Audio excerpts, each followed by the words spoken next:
first of all, hindi namin in-expect na darating kami sa may point na magkakaroon kami ng bahay na ganito kaaga. Hindi siya ganun kadaling i-handle in the first place. Pinaya naman na. It's hard financially, emotionally, tsaka syempre bata kami, hindi kami ready in that aspect. Pero yun, teamwork.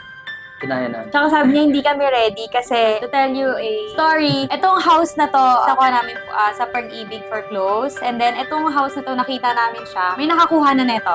Actually, may nakakuha na neto. Hindi namin siya unang nakuha. And then, siguro, sabi ni God na it's time for us to have our own home.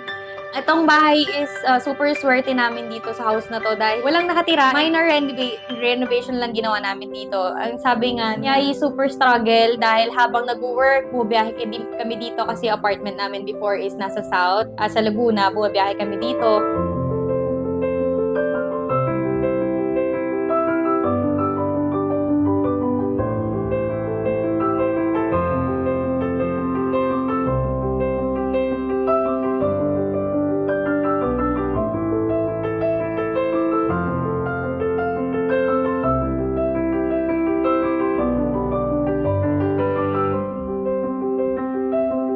Lord, sa guidance and sa physically and financially at you gave us the capability na mapaayos tong bahay na to and up until now, 1 year na namin siya natitirahan. Yes, and of course, sa family and friends for the support sa amin every now and then pag may mga occasions.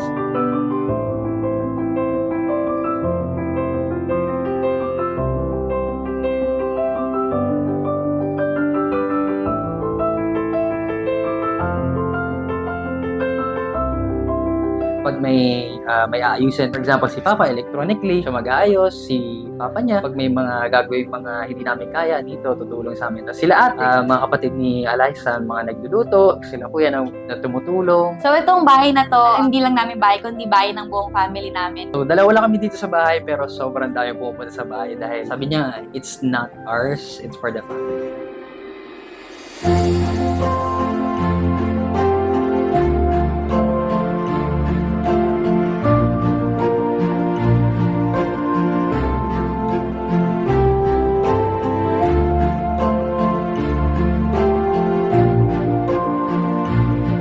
Like living in our own home with like 2 dogs and 1 cat. Masaya. Actually, masaya kasi, pero yeah, having your own home is like having your own sanctuary. Kasi meron kang peace of mind. Gusto nyo lang magkaroon ng quality time together is meron kayo. Tapos, masaya din yung nagde-design kayo ng house kahit masakit sa bulsa. Una sa akin, hirap linisin. Kasi ang laki ng bahay.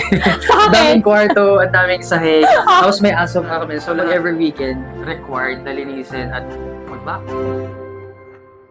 Welcome to our home!